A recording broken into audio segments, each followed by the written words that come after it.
Hey, I've organized all my playlists on this channel so that you're able to easily find different types of shoes, different brands of shoes, as well as finding all my shoe battles, worth the price shoe reviews, etc., all in one place.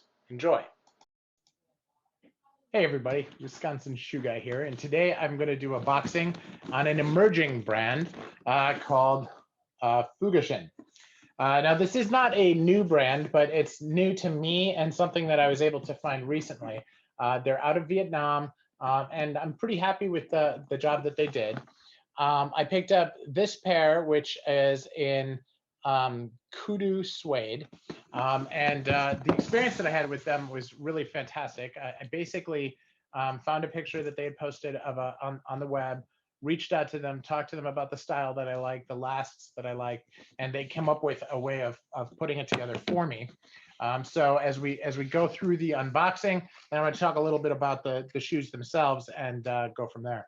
Now they have a single shoe bag. This is like a soft cotton. It's not velvety or anything like that, but it's nice. And it has a leather tag here. Has a little smell to it, but that's neither here nor there, right? Has the wrapping for the shoelaces. Now this is interesting, right? They want me to know that this is a high-end shoelace. And I think that that's an interesting way of including that. That is the same brand of shoelaces that I get with my Paulo Scapora shoes. So that's nice. So here's the shoes, and this is how they're presented in the box, right? And as I look to this, this is the shoe. Now I wanted it to have a natural welt. I wanted it to have, this is this burgundy brown suede. And I want you to see the stitching there. This is all hand stitched. This is, they use the skin stitch here. Now these were pretty expensive for the brand, right? Most of their shoes are $150, $200. These were $400 because I basically customized what I wanted them to do, including, a fiddleback and closed channel. The Lulu tips were actually gratis for me because of a problem that we had during the process, which I'll explain in a second. But if you take a look here, there's not fudging on the shoe. Well, there is fudging on the shoe. It's just not on the edge of the shoe. That's interesting. And so they have the same kind of fudging wheel that they have at like an Allen Edmonds, which is nice. It's just different, but normally like the fudging will be on this edge, and they actually went into the top of the welt instead of all the way to the edge, which is an interesting feature there. Now the lining on this is actually really soft, veg tan leather. They do have a suede in the heel cup to make it a little bit more sticky. Comes with paper, which is always nice. Quality of the box is pretty nice as well. I mean, just standard, but it's not wood or anything crazy. You can see that they've got the writing in here, and this is all machine, right? This is Goodyear welted on a machine. There's no detail work here done except for they did an iron sanding, and you can see that they have the beveled on the waist.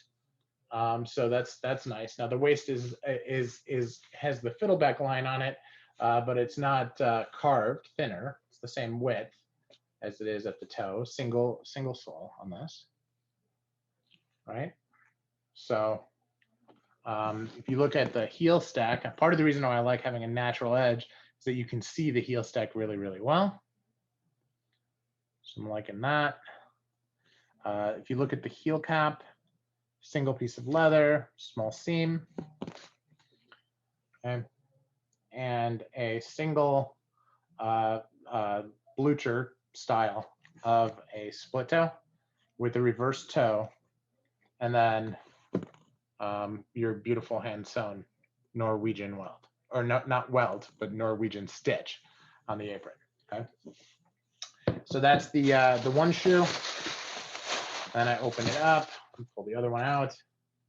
You can see it's the same.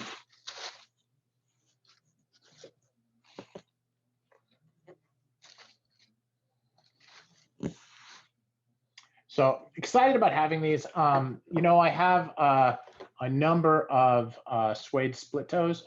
They all have rubber soles. So these are the first suede split toes that I have with leather soles. Certainly the first to go on my, as you guys know from my channel, I actually separate my closed channel soles from my open channel soles in the way I organize my shoe collection. So this gets to go on the high end shelf, which is nice. And you know, just overall, I like the last on this. It's not a chisel. This is an almond last, which is different. Most of my shoes, I generally go for a chisel when I have that option. But I wanted to see how these came out and how they worked. Now, the staff that I worked with in Ho Chi Minh City has been great. They're super responsive online.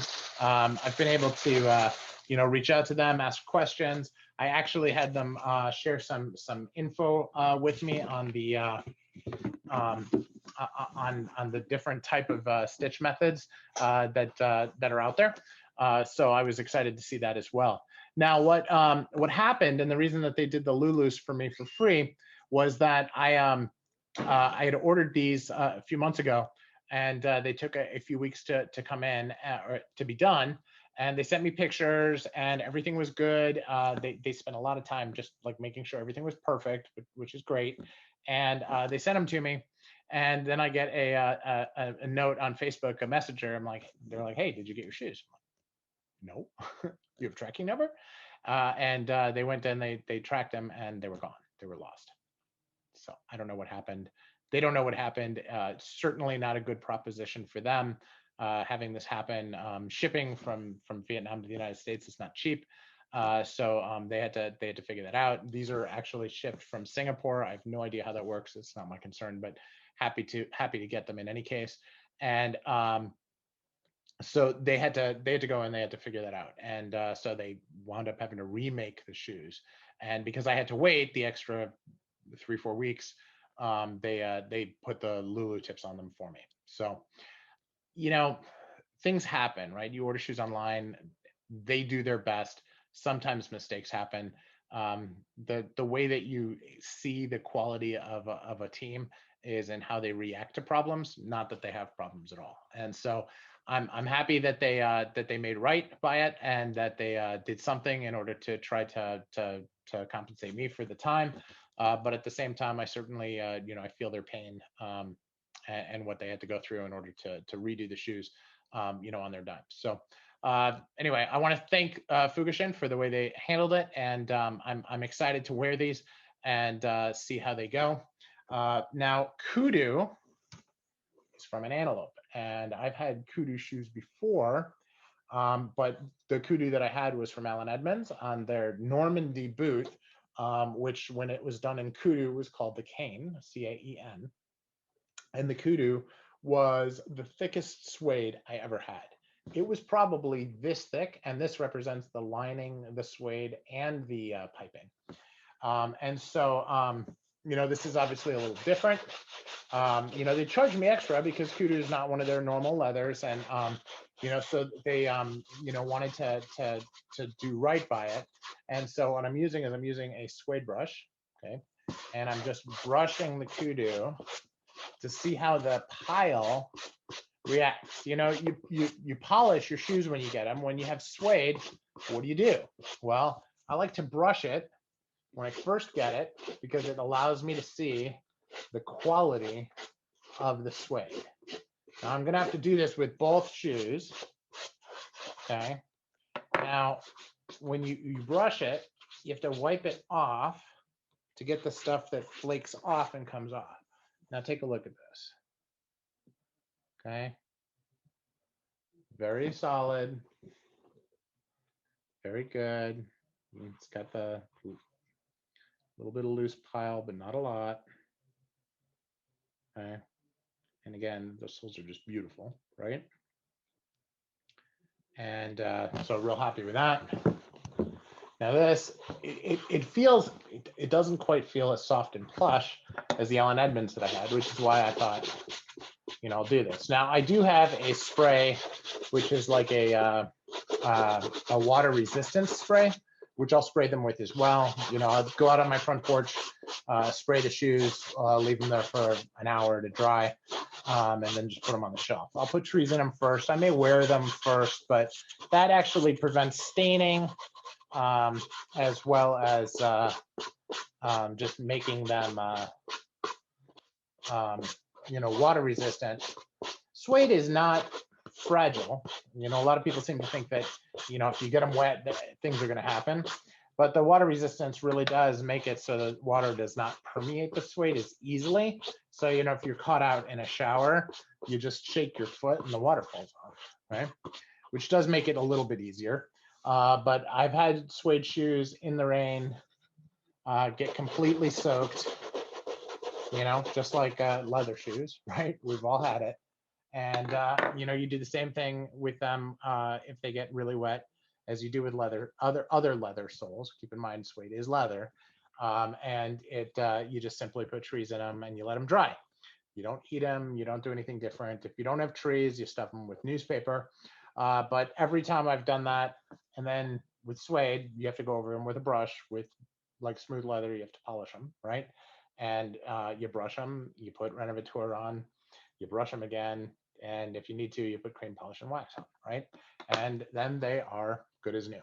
And so now these are really soft. You know, you know, it doesn't have that new suede feel. It really feels nice, and you can see the color difference when I rub on them, which means it's a high quality suede because there's enough pile to be able to see that. If there's not enough pile, then that's a mark of a lower quality suede, unless it's rough out, you know, or Janus suede, which is supposed to be really short and different. So I'll include some pictures that I had from them on the suede choice itself. You know, it was really nice. They actually took a skin out and took pictures of it so that I was able to see it, get a good understanding of the color. You know, picking out burgundy suede shoes is tricky. You never know exactly what color they're going to be and how it's going to work. I don't have burgundy suede, so this is a complete additive to my collection, but I like it. And like regular burgundy shoes, you can wear it with almost anything. So, you know, aside from red, right? So it's a good, you know, solid piece of the collection. And, you know, I like to wear suede shoes all year long, but I really like the dark suede shoes in the winter. So especially when I travel, it's just so low maintenance. And you know, it takes a licking and keeps on ticking.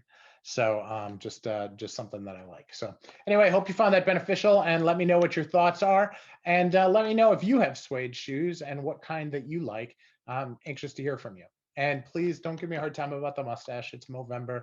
I'm just doing this to raise awareness for prostate cancer. Thanks, everyone. Bye now.